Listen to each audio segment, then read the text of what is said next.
Om Vakratunda Mahakaya Suryakoti Samaprabha Nirvignam Kuru Me Deva Sarvakaryeshu Sarvada Om Shri Mahaganapataye Namaha Om Shri Gurubhyo Namaha Harihi Om Sadashiva Samarambham Shankaracharya Madhyamam Asmadacharya Padyantam Vande Guru Paramparam Asmad Gurubhyo Namaha श्रुतिस्मृतिपुराणानाम् आलयं करुणालयं नमामि भगवत्पादं शङ्करं लोकशङ्करं शङ्करं शङ्कराचार्यं केशवं बादरायणं सूत्रभाष्यकृतौ वन्दे भगवन्तौ पुनः पुनः ईश्वरो गुरुरात्मेति मूर्तिभेदविभागिने व्योमवद्व्याप्तदेहाय दक्षिणामूर्तये नमः। ओम सहना भवतु सहनौ भुनक्तु सह वीर्यं करवावहै तेजस्विनावधीतमस्तु मा विद्विषावहै। ओम शांति शांति शांति। हरिः ओम श्री गुरुभ्यो नमः। हरिः ओम। So, namaste everyone once again, and usual request, please mark your attendance in the chat box. I see that only 10 students have logged in, 9 students have logged in. So, I will have to probably ask others who are joining later also to log in. Now, sorry, mark their attendance. And so, we will restart the class which we missed last Monday. I will repeat the whole thing, even though first about 5-10 minutes I had made some introductory remarks.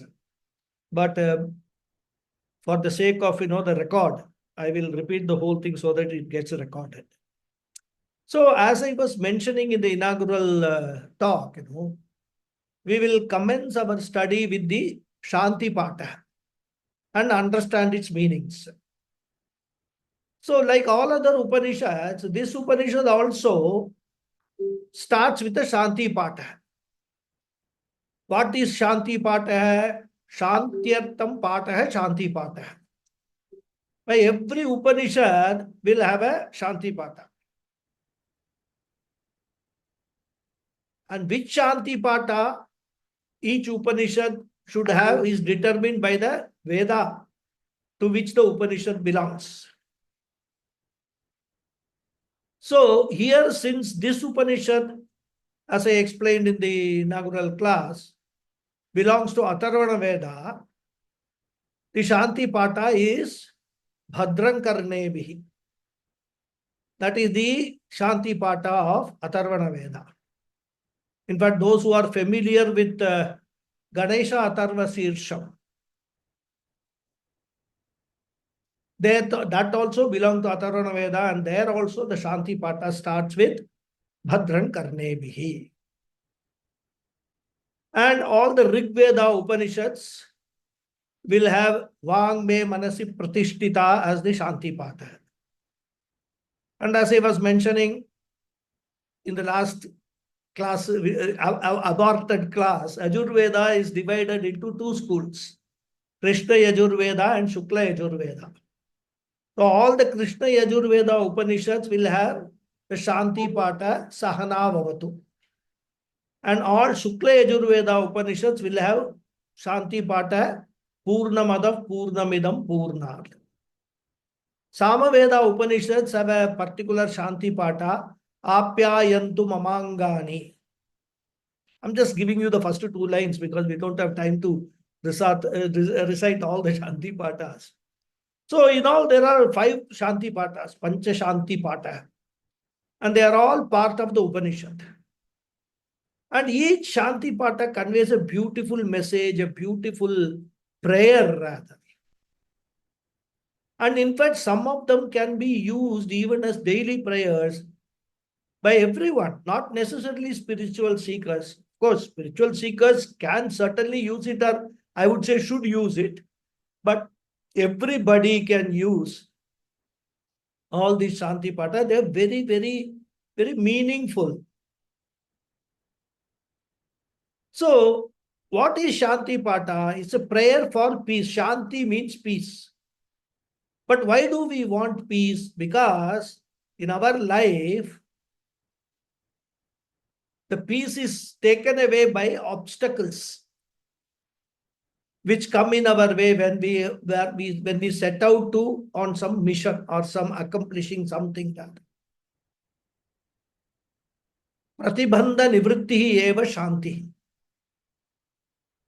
See, as of course Vedanta students, we are already aware of this, that whether it is spiritual or material, our future is determined by two factors.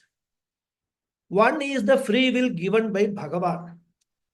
And using that free will, we can put in necessary efforts to attain our goals. And this effort, which is in our hands, is called prayatna. So prayatna is one factor which determines our future. And that is not the only factor. There is another factor which is invisible, known as adrishtam factor, which is the baggage which we have brought from because of our own past actions in the past janmas and also in this janma in the early years of our life. Therefore, everyone carries a load called adrishtam. And adrishtam means what? Punya and papa. Of course, punya will not cause any obstacle. Punya will only enhance your effort, add to your effort. Whereas papa can create obstacles in your journey, whether it is spiritual or material goal, whatever it is. So both prayatnam and adrishtam will always work together, and the result will be what? The resultant of both of them. The effect of adrishtam can be positive or negative, as I said, punya or papa. So if your prayatna is positive and adrishtam is also positive, and then the results of their combination will also be positive and we will succeed in our goal. However, if despite the prayatna being positive, if the adrishtam is negative, it may create obstacles in reaching the goal. It is not that you will not reach the goal if your prayatna is good enough. But what may happen is that the time to reach the goal may take a longer time because of the obstacles created by the negative adrishtam. Now, efforts, we can put in more efforts and things like that and all. Adrishtam we cannot change because that is a result of past actions. And therefore, if we want to succeed, what we should do, we must look for a ways and means to reduce, dilute, or even neutralize the negative adrishtam by doing something to counteract the negative adrishtam. And this all becomes very, very important when we are about to begin the study of Upanishads and Bhashya. And this itself could take a long time to complete. And if we are faced with obstacles, you can imagine it will just get dragged on and on and on. And therefore, prayers in the form of Shanti Pata are prescribed, and they are primarily meant for removing obstacles in our study. That's the purpose of Shanti Pata. And what does the study involve? The study involves 4 aspects. First of all, we should attend the classes regularly. We should be able to come. Suppose, of course, these days we have Zoom classes at home. But there also there could be problem. Because right at the time the class is about to begin, some good old friend may drop in and act as an obstacle for you to attend the class. So our prayer should be what? Oh, let nobody, nothing disturb me for the next 1 hour. I'm going to attend the Upanishad class on Zoom. And not only attendance, our mind is there behind our ears. So we should be able to listen also what is being taught. Isn't it?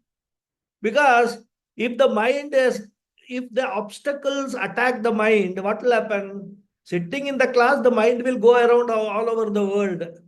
It will go on some big tour. What the guru is teacher is saying, nothing will go inside. So the second thing is I should be able to listen. Okay, I listen. But what the Acharya or Swamiji is talking, I'm not able to make head or tail of it. Everything is going above my head. That also happens because of obstacles only. So I should be not only able to listen, I must be able to understand also. Suppose all these things are there. I've attended the class regularly. I've listened to it properly. I've understood also what is being taught. But what is the final thing that is required for this Vidya, this Upanishad teaching to produce a real effect in the form of moksha? That can happen only if I am able to assimilate the teaching and live my life as per the teaching. So, as I said, 4 stages are there, and a serious student will always be concerned. One who understands this combination of prayatna and adrishtam, he will always be concerned. He say, prayatna is in my hand, adrishtam is not in my hands.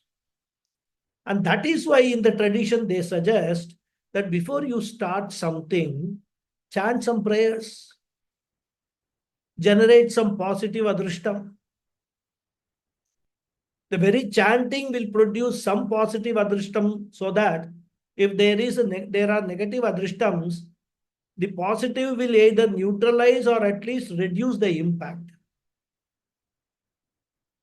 And even if there is some disturbance in the class, like the last class we had, if I am able to manage the adrishtam, luckily I was able to retrieve all my material. The computer itself was fine. The problem was only with the charging wire. So I can move on.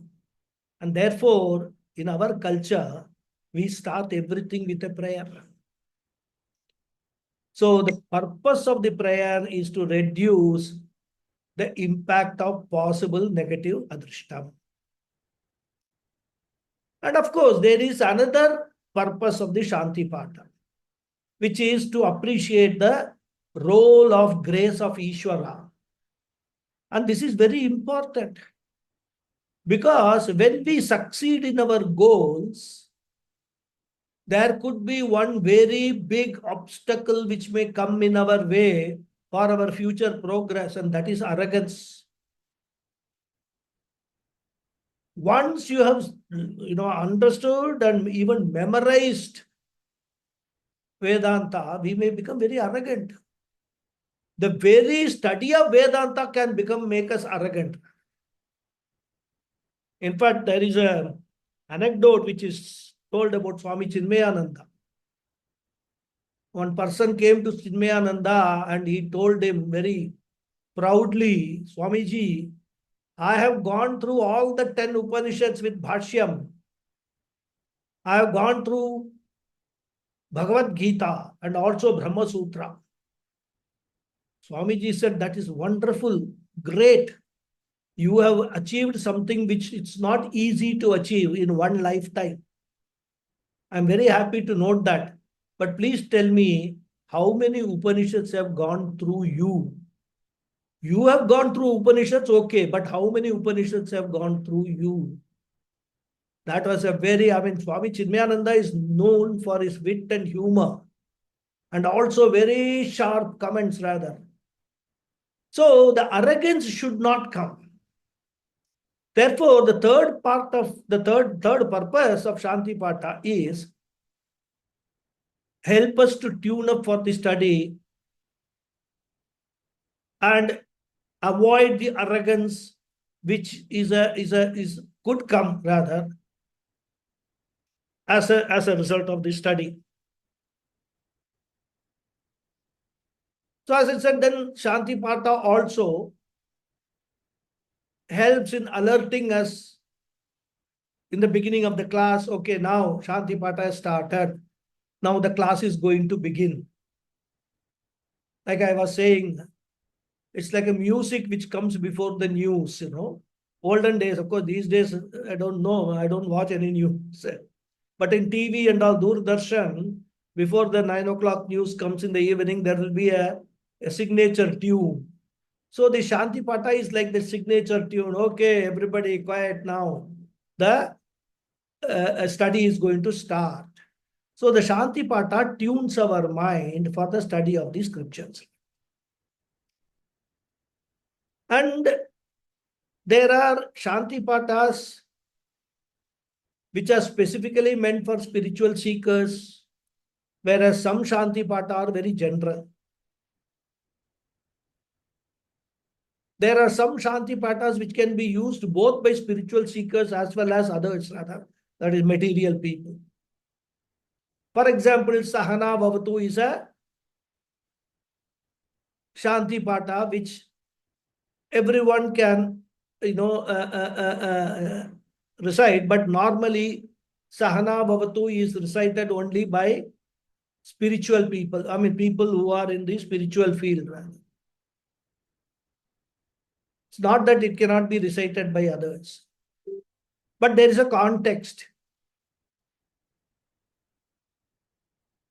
Context is that the prayer is for creating a cordial atmosphere between the Guru and the Shishya so that the study can be progressed.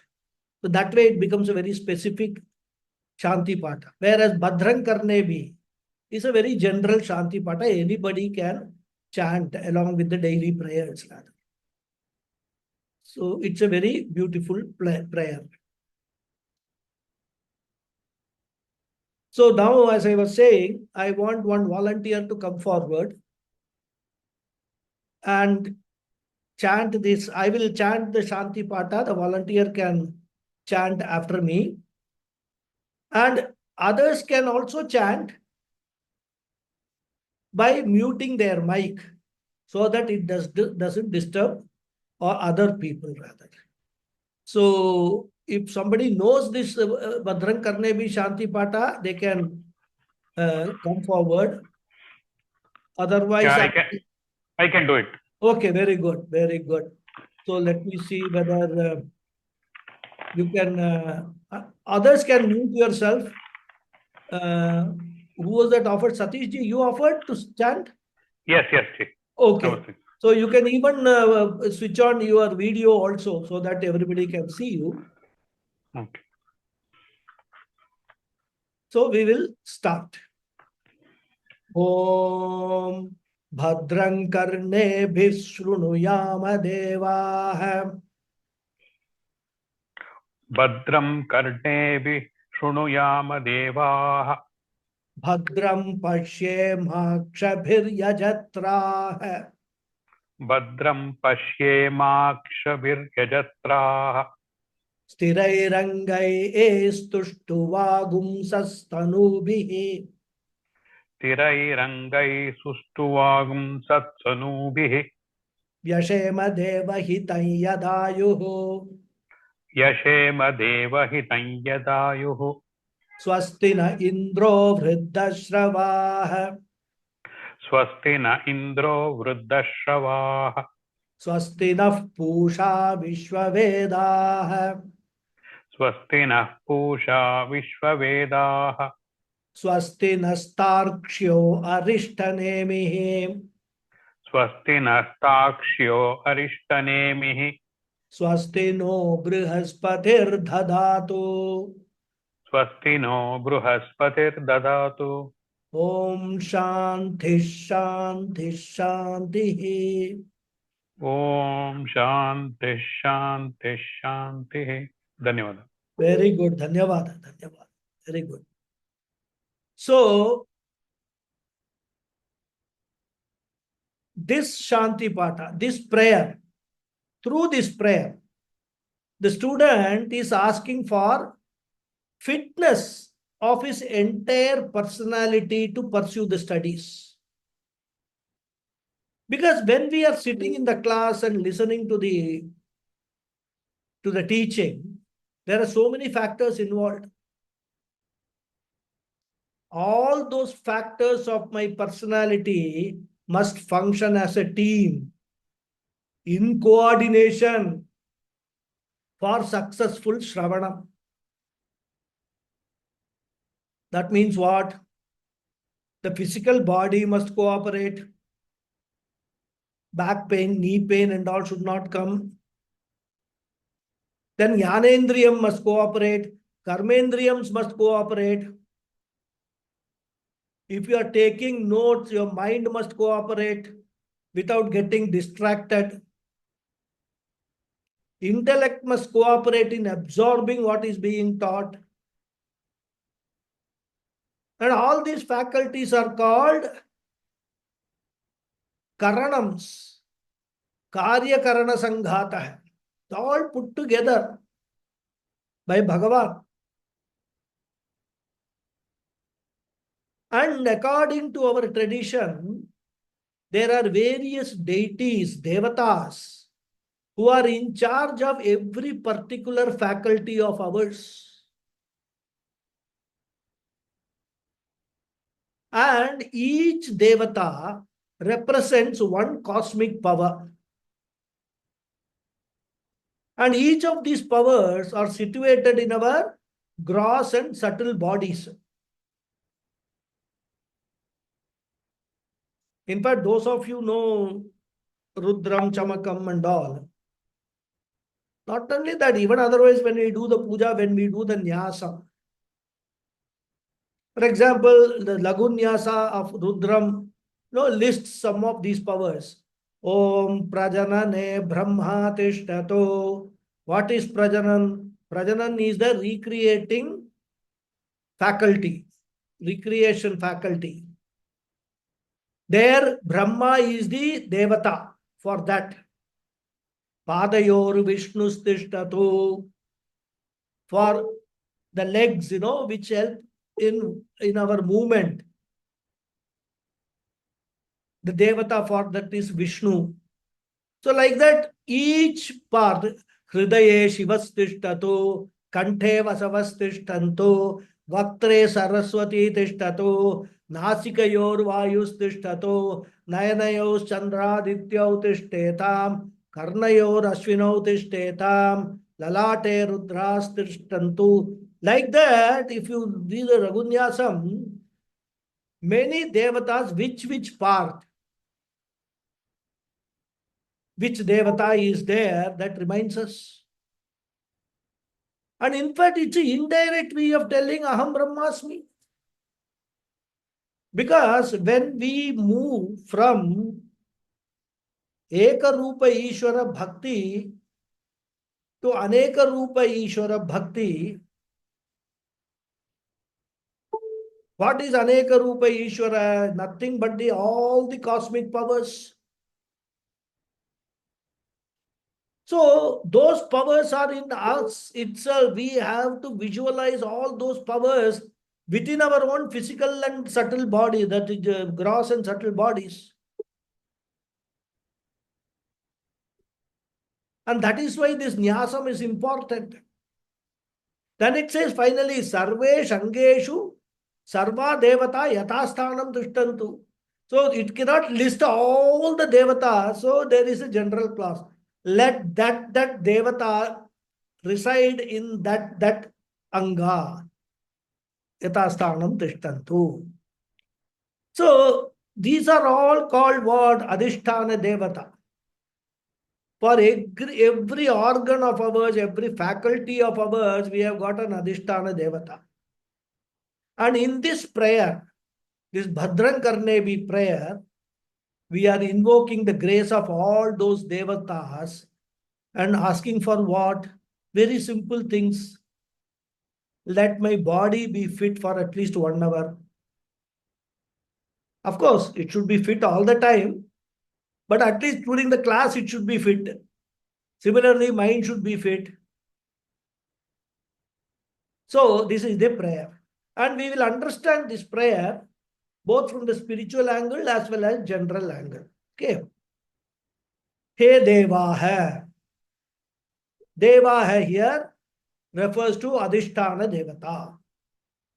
As I said, various presiding deities of various faculties of the body. So here Devaha.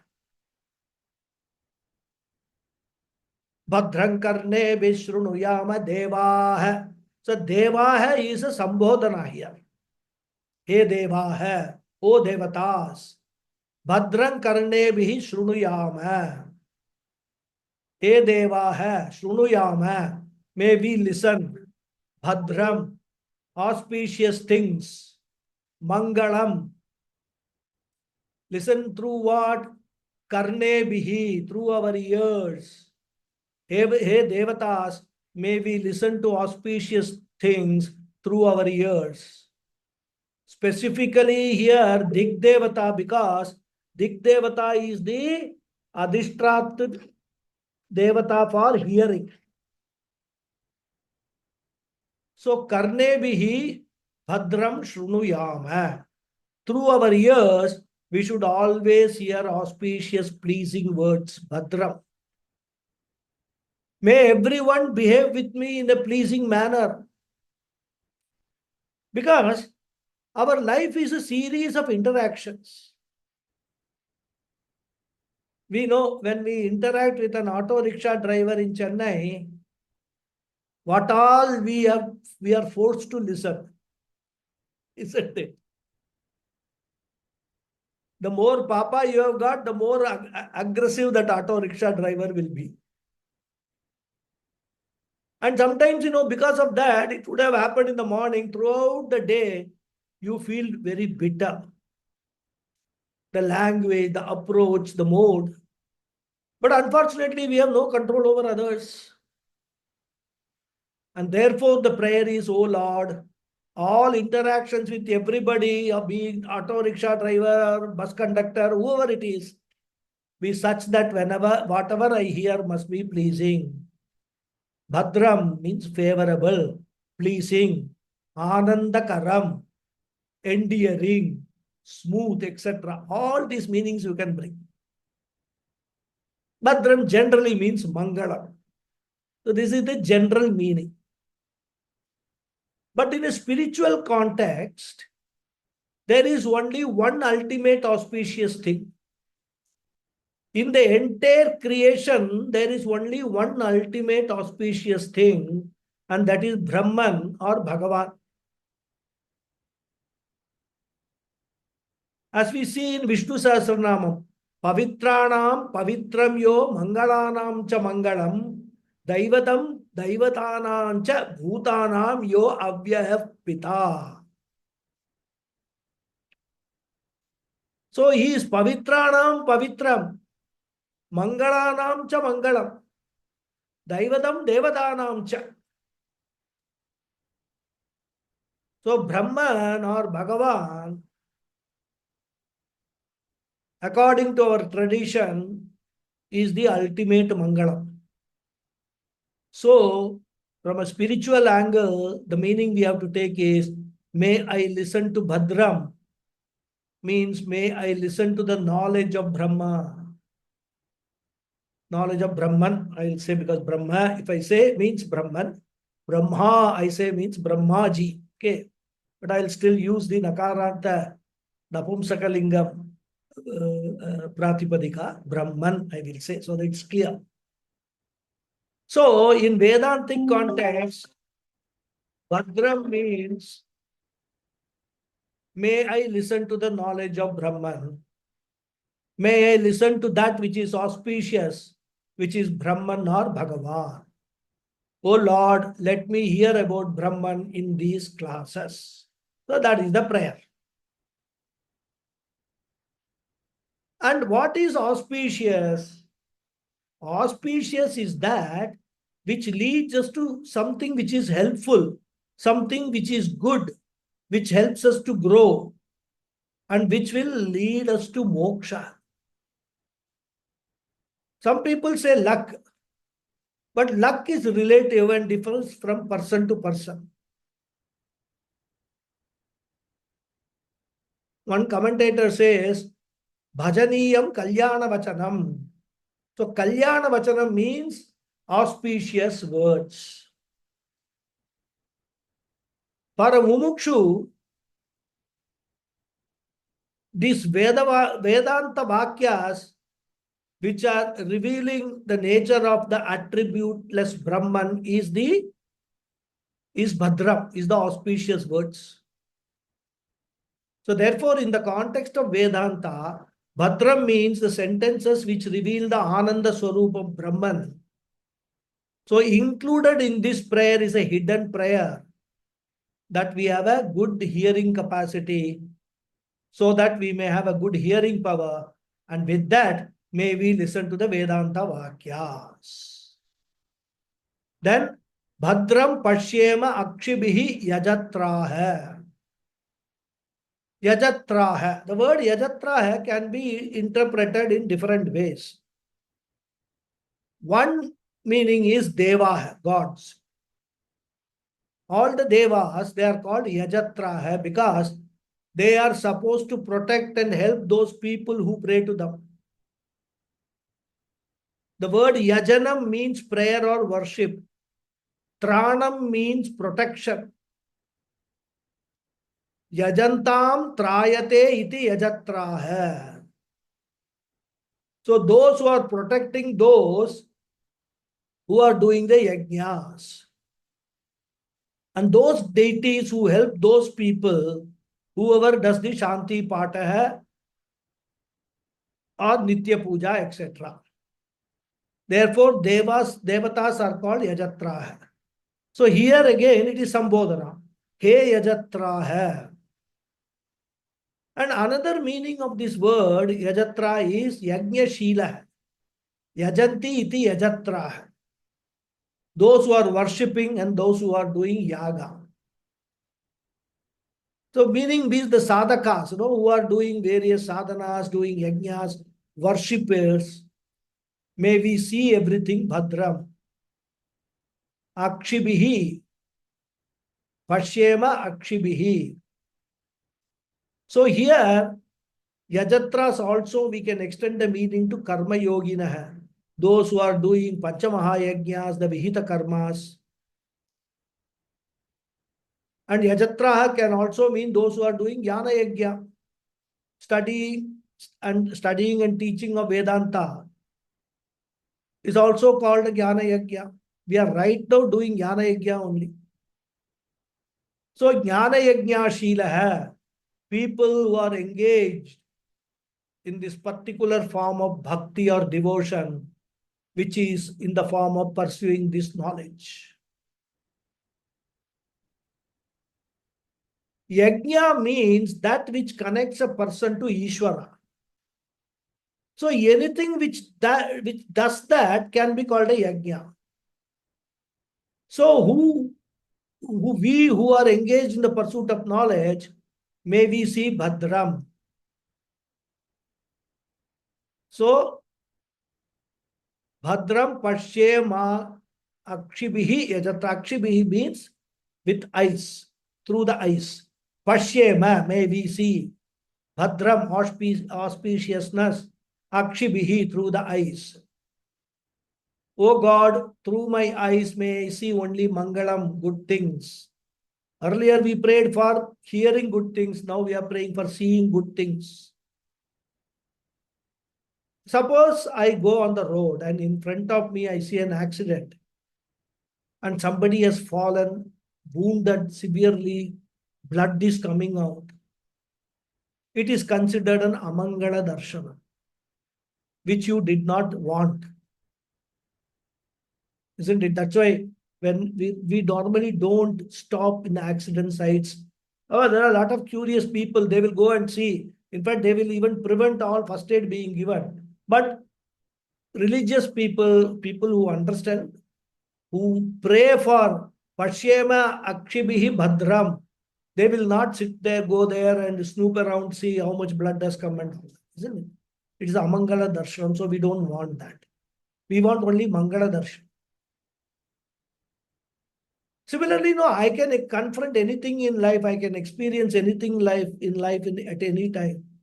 So the prayer is, oh God, make sure that all my experiences are Mangalam and giving Ananda. So this is the general meaning. What is the spiritual meaning? As we saw, Bhadram means Brahman. Ultimate goal of the student is what? Sarvatra Brahma Darshanam. Brahmarpanam Brahma Havihi. Brahmagnau Brahmanahutam.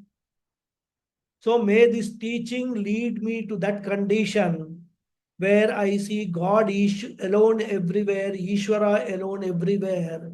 Sarvam Vishnumayam Jagat. That should be my vision. So this is the prayer from spiritual angle. And we can also extend the meaning of the prayer. May we continue to have a good vision. May we not have eye-related problems. And with those good eyes, may we see Mangalam. May we see the objects which are considered Mangalam. For example, in our tradition, cows are supposed to be Mangalam. Deepa, lamp, certain leaves like tulasi, mango leaves, etc. are also considered Mangalam. Then a Brahmana who is chanting Vedas is considered to be Mangalam. So Bhadram means may we see something good in everything, in everybody.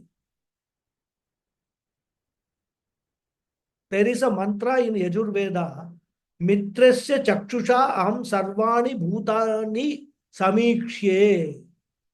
Samikshye, may I see all beings. How? Mitrasya Chakshusha. The Mitram has got two meanings. So one meaning we can take is Mitra means the sun. How the sun looks at everybody, shines on everything with a gesture of wishing well for everybody. Isn't it? Like that, let me also see everybody, wish well for everybody. Then Mitrasya, the other meaning is a friend. So let me see the world with the eyes of a friend, wishing well for everybody. There is appreciation, there is love, there is care for everybody. So may we see everything as Bhadram. Let that be our attitude. And finally, Bhadram is our Ananda Paripurna Swarupam. By nature, I am auspicious, I am Bhadram. So may we see through our Jnana Chakshusha, our Paripurna Ananda Swarupam. So this is Bhadram Pashye Maksha Bhiryajatra. Then the next line is Stiraihi Angaihi Tuštuvamsah Tanubihi. And our prayer is that when we are spending our lives glorifying the Lord through the Veda, let there be Stiraihi, steady, healthy, Angaihi, limbs, steady or unshaking limbs. Very intelligent prayer, especially for people like us who are on the wrong side of 50s. Most of us at least. So may I worship with healthy limbs, because without healthy limbs, you cannot do pradakshinam, or you cannot certainly not do namaskara and get up. How many of us have experienced that? But doing namaskara itself is a very big project for many people. Therefore, if I have to do Sashtanga Namaskara, first precondition is I must be healthy. Therefore, through this prayer, we seek physical fitness also. Let all our organs be healthy. Then Tushtuvamsaha. Tushtuvamsaha are those who are glorifying Ishvara, who are appreciating the nature of Ishvara. Tanubihi. Tanubihi, again two meanings. One meaning is Sushma Bihi. subtle. Subtle means what? Through the scriptures. Because scriptures alone talk about the glory of everything as the glory of the Ishvara, isn't it? Therefore, Tanubihi means Veda Mantraihi, the sentences of Vedas, which are presenting the subtle Brahman. So, we who are glorifying, praising Ishvara through the sentences of Veda, which are revealing the nature of the subtlest Brahman. So let all our parts of our body remain steady and healthy when we are spending our lives glorifying the Lord through the Veda Vakyas. And as I said, Tanubi has got two meanings. Another meaning is Sharirai, means the body. So this can also be taken as maybe the praise of the Lord with the body, which are having steady limbs. So this is the first part of the Shanti Mantra, where a prayer for a healthy body, healthy faculties, to enable us to hear and listen and see all Bhadram, all auspicious things, and our life become meaningful and purposeful. This is the first part. Then we come to the second part of the mantra. Vyashema deva hitayadayuhu. Here the verb is Vyashema. For those Sanskrit students, this word Vyashema is a Chandasa Prayoga. Other people may not understand, but doesn't matter. I will explain what it is. Actually, the word should have been Vishema, because there is no Vyashema in Sanskrit. But here it is used as Vyashema. So, I said it's a Chandasa Prayoga. Chandasa Prayoga means the usage is not as per Sanskrit grammar rules. Because the Veda mantras enjoy a privilege that in some circumstances, for the sake of maintaining the meter of the mantras, or there could be some other reasons, they are exempted from application of the regular rules of the Sanskrit language. Because we know the Veda mantras are not created by somebody who was a scholar in Sanskrit. Veda mantras were heard, were received by the rishis. And whatever they heard, they actually gave it to the world. So therefore, if they have heard Vyashema, they will give to the world also Vyashema. But we who know Sanskrit should replace Vyashema or understand Vyashema as Vishema. Vishema means may we spend. What? Ayuhu, our life, yat, that which is Deva Hitam, granted by Devatas. So may we spend whatever lifespan granted by Devatas in keeping with our karmas. In other words, we need not have craving for extra years of life, or on the contrary, craving for death. So we need not pray for long or short life. Whatever be the duration of and the quality of the life given to us, we must pray for that. In fact, in life, what is important is the quality and not the quantity. There is a nice English saying which says, don't add years to your life, but add life to your years. Therefore, even if it is 40 years, let it be a lively life in the form of appreciating Ishvara and worshipping Ishvara through every action. And in the next part of the prayer, Mangalam is given. And there is a prayer for Swasti. Again, Swasti also means Bhadram, auspiciousness. So prayer for Swasti is a prayer for Mangalam, a prayer for Shreya. Because as I said, the final Mangalam is only Moksha. May we have the auspiciousness in the form of Paripurna Ananda. Swastina. This we have read, Yeah, right, we have read. So Swastina Indro Vriddha Shravaha, Swastina Pusha Vishwavedaha, Swasti Nastarksho Arishta Nemihi, Swasti no Brihaspatir Dhadatu. So here the Kriya Padam is Dhadatu. And we have to add this verb to all the sentences. Indro Vriddha Shravaha Naha Swasti Dhadatu. Pusha Vishwavedaha Naha Swasti Dhadatu. तार्क्ष्यो Arishtanemi नः स्वस्ति ददातु स्वस्ति नः बृहस्पतिर ददातु. So we have to supply dadatu in the first three sentences because the last sentence only has got this verb dadatu. So one more Sanskrit grammar point we have to note. In swasti na indro vriddha shravaha is there. Na is there. So if you superficially take na dhadatu, it will mean don't give. Because na is a negative connotation, not. So the meaning will be what? It will be absurd. May Indra not bless me. But we must understand the word na is actually naha with the visarga. And that becomes na. The visarga is dropped because of a sandhi rule. Grammar rule, the rules of combination of two words together.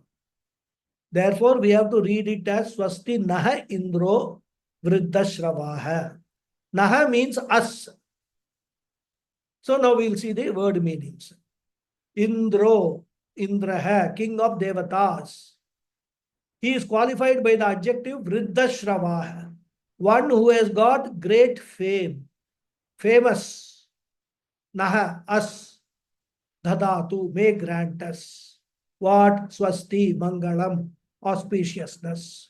So whatever auspiciousness is required for moksha, may the famous Indra grant us. So swastinaha Indro Vriddha Shravaha. Then swastinah Pusha Vishwavedaha. Pusha means the sun. Poshayati Sarvan iti Pusha.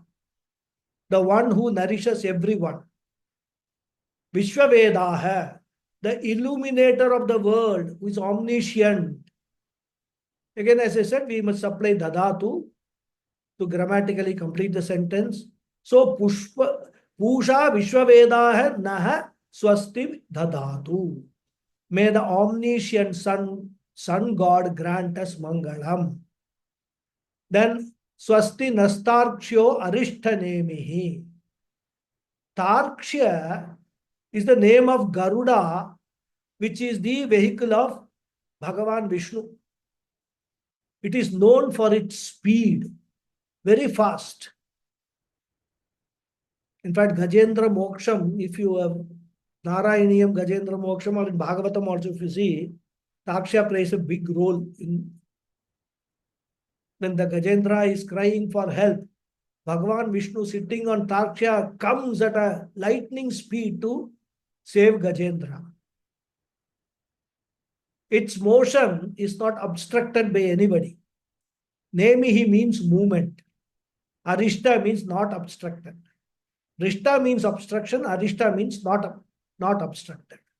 So the one who has got unobstructed movement is called Arishta Nemihi. So may Garuda, who has unobstructed movement, grant all Mangalam. So Nastarksho Arishta Nemihi Naha Swasti Dadatu. So this prayer to Garuda is that just as your movement is free from obstruction, we are telling Garuda, just as your movement is free from obstruction, similarly may our pursuit, may our movement for moksha may also be without obstruction. Then Brihaspatihi Naha Swasti Dadatu. And Brihaspati is whom? He is a guru of all devatas. He is also Adhishtatra Devata, the presiding deity of Buddhi, intellect. the one who is considered to be the Lord of wisdom. Saraswati is the female deity of wisdom. Brihaspati is the male deity of wisdom. So may that Brihaspati make me intelligent enough to absorb this teaching. Because spiritual teaching is going to be very, very subtle. It is not like listening to Mahabharatam or Ramayanam, or for that matter, Bhagavata Puranam. For understanding and assimilating this subtle knowledge, please make my intellect also subtle. Just like when we want to do a very, eye surgery. Those days, of course, these days we have got laser, but in olden days they used to use the needle to do the eye surgery, cataract and all. So that needle or that whatever they use, the instrument has got to be very subtle because the parts of the eye are very subtle. Similarly, for understanding Vedanta, understanding the Upanishads, our mind also has to be made very subtle. So that is the prayer. Brihaspati he grant us Mangalam, make our mind very subtle. So this is the prayer for Mangalam. And Mangalam, as I said, can mean anything which is required for the pursuit of moksha, depending upon one's situation. So it includes everything from physical and mental well-being. It will be different from person to person. And then Om Shanti Shanti Shanti. So the three Shantis are to neutralize the Tapatrayam, Adhyatmika, Adi Bhautika, and Adi Daivika obstacles or impediments. So that is the meaning of the Shanti Pata. So now, as I mentioned in the inaugural talk, we will turn our attention to Pramana Vichara, Prameya Vichara, and Prayojana Vichara. First, let us briefly understand why these topics are important. It has been my experience, and I don't know how many of you share this, that most of us who call ourselves Hindus, and that too Brahmins, know very little, if at all, about our scriptures and their content. They will go to the temples, offer puja, pray, etc. But they have no clue as to why they are doing all these things. If you ask them, they will say, well, this is what my parents did. And so we have been taught to follow them. Or they will say, I go to the temple and ask for God's blessings for a good life, a life without any obstacles, accidents, grief, etc. Many people ask for specific things also, like please arrange for a good job. Please bless me to buy a new house, a new car. Or it will be daughter's marriage. And these days it is including son's marriage also. Because it is becoming more difficult. Once upon a time, people used to get their daughters married. Their main worry was, I have a daughter, I have to get her married. But that worry has actually vanished. Today, daughters are independent. They are economically independent. They don't require even the parents' intervention for getting married. Problem is, we have got now, son's marriage has become a very big challenge rather than. So these people will go, daughter's marriage, son's marriage, something, right? And it is as if God is waiting in the temples for all these people to go there, offer the prayers, and then give them or grant them all their wishes. I'm not suggesting even for a moment that one should not go to the temples. In fact, I would insist that one should certainly visit temples and pray.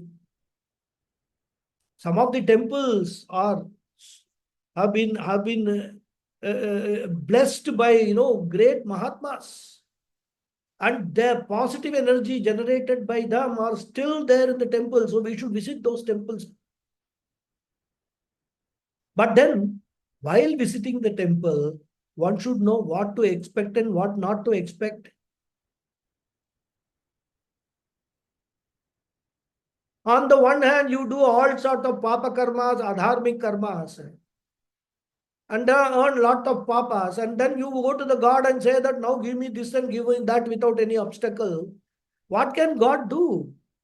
God as karma phala data gives everyone what they deserve, not what they desire.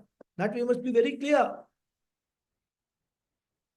And when it comes to Vedanta, the tragedy is most people don't know the difference between Veda Purva Bhaga and Veda Anta Bhaga.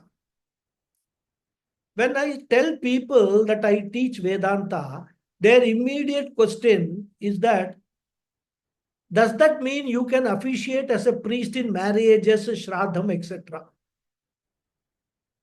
They don't know. They think that I am saying some Veda mantras, so I must be knowing all this. Somebody dies, I can go and perform all the cremation ceremony and that. That's what they think. It's a sad state of affairs. And then there are others to whom if you try to explain what Upanishads say, their question will be, where is the proof that all these Upanishads say are true? What is the proof that something like Brahman exists? We have never seen Brahman even in our dreams.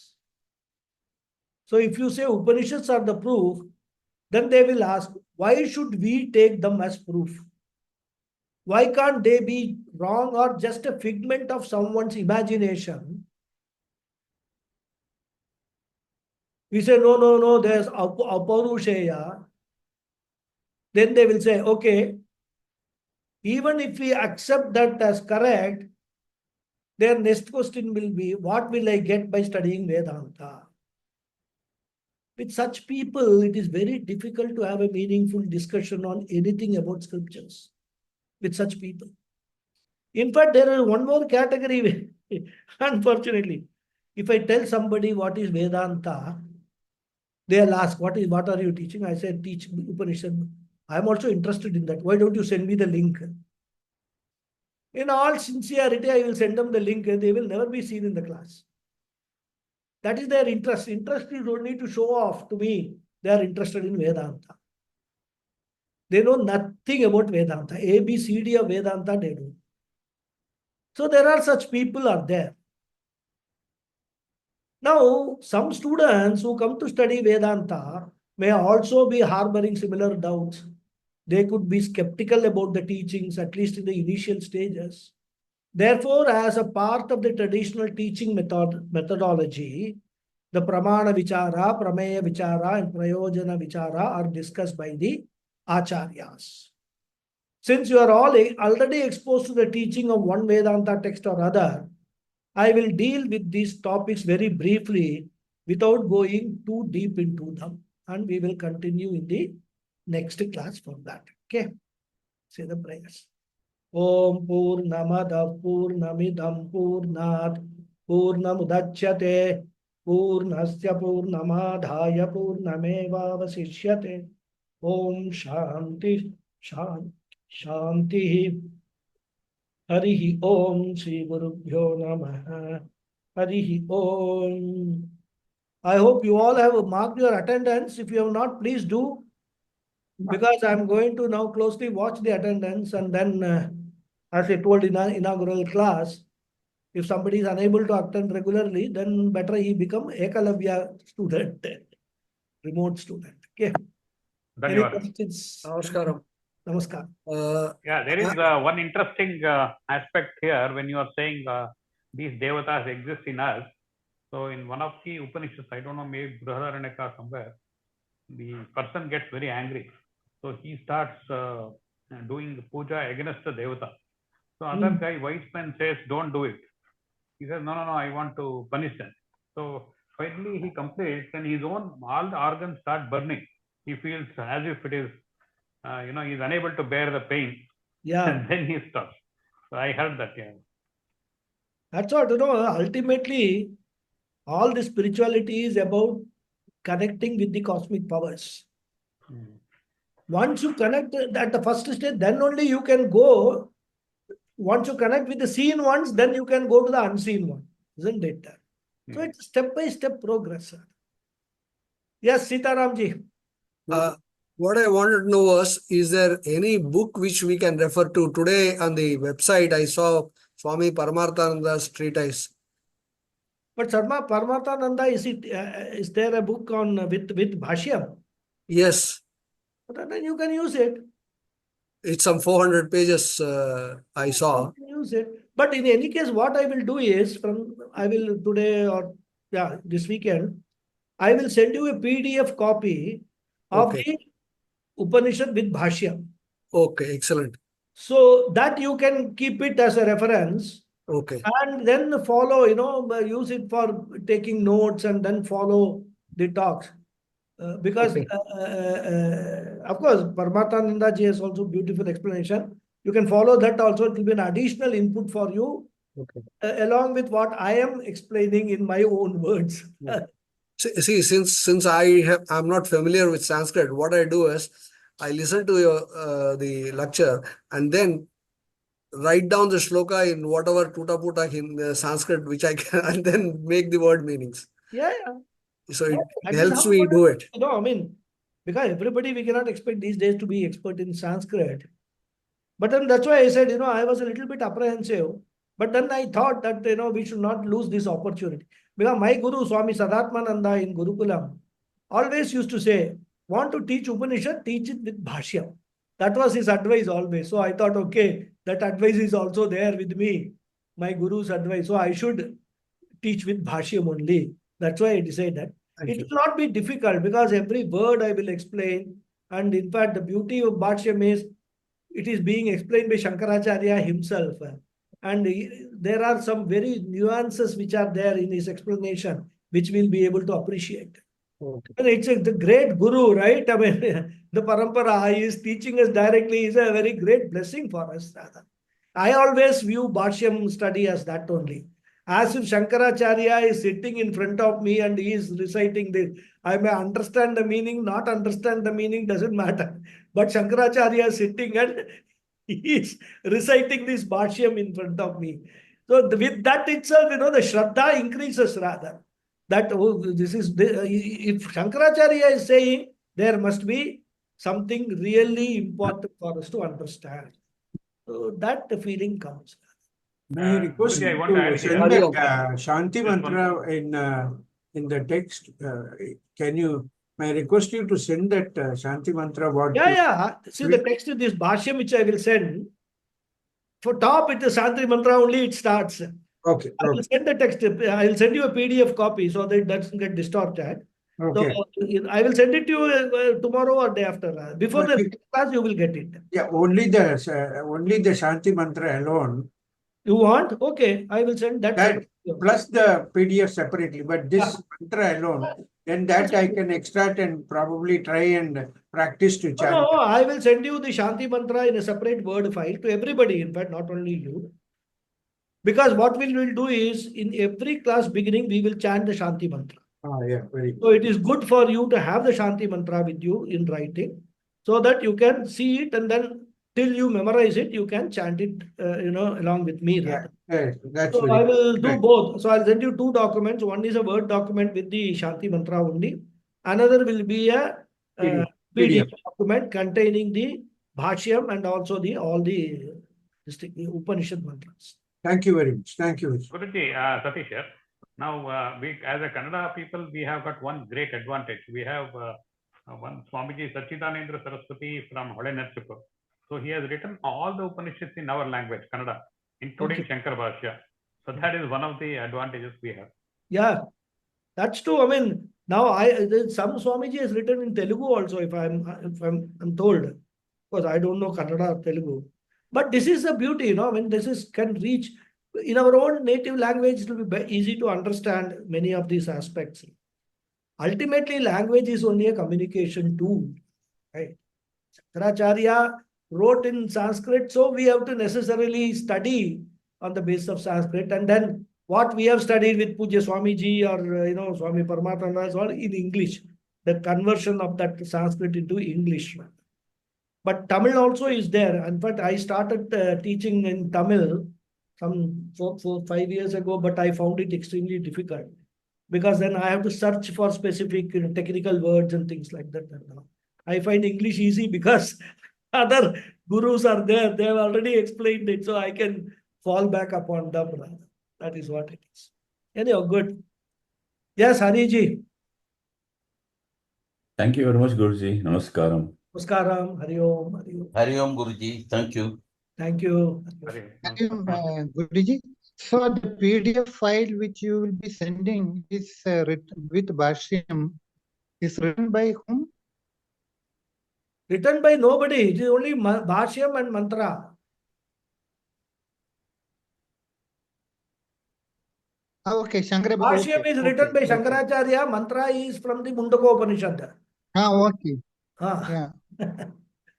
Then nobody else. Yeah, okay. I thought, it is with somebody else's hands, No, it's not a book. translation. It is this is what we followed in Gurukulam. And in fact, it has got a color coding also to make you understand which is mantra, which is bhashyam and all that. Everything is there. I will Okay. Yes, Lataji, any comment? Anything else? No,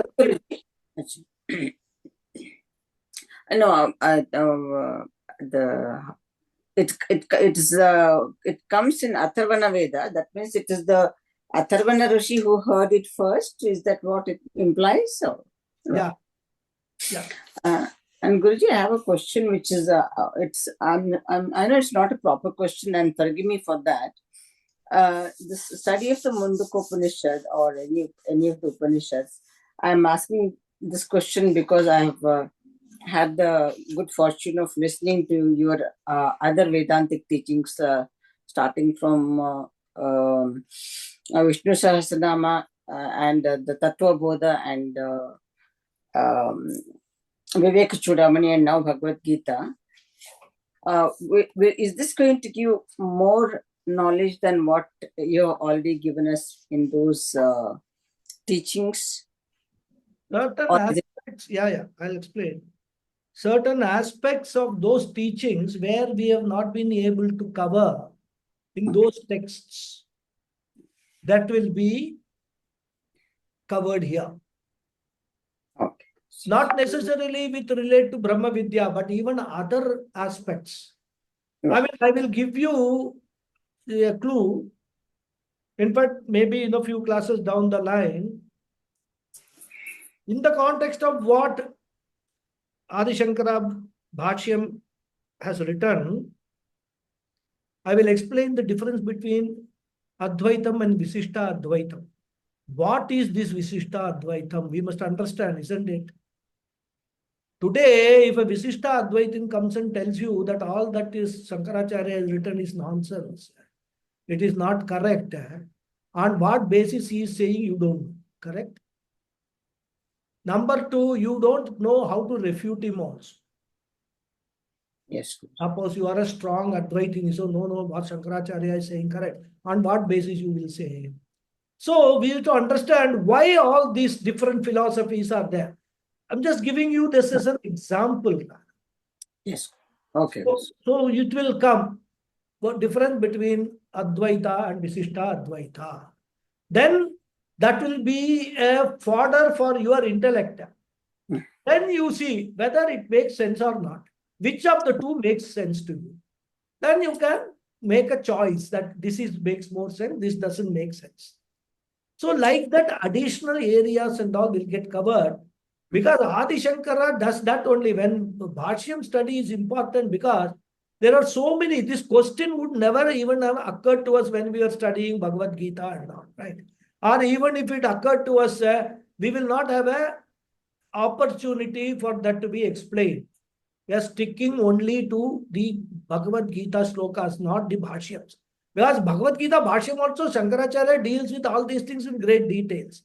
But since we did not choose Bhashyam learning, so we will not go into those topics. We will just overall, cover the Bhagavad Gita.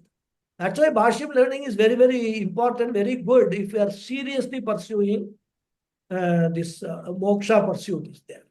So I just gave you an example like that. As we go along, so many other important things will be covered. So lot more things will be covered in much more detail. Much more information will be there in this. Okay, Guruji. Thank you very much for clarifying on that. Thank you. Hari Hari Om. Om. Okay, thank you very much, everyone. See you next Monday.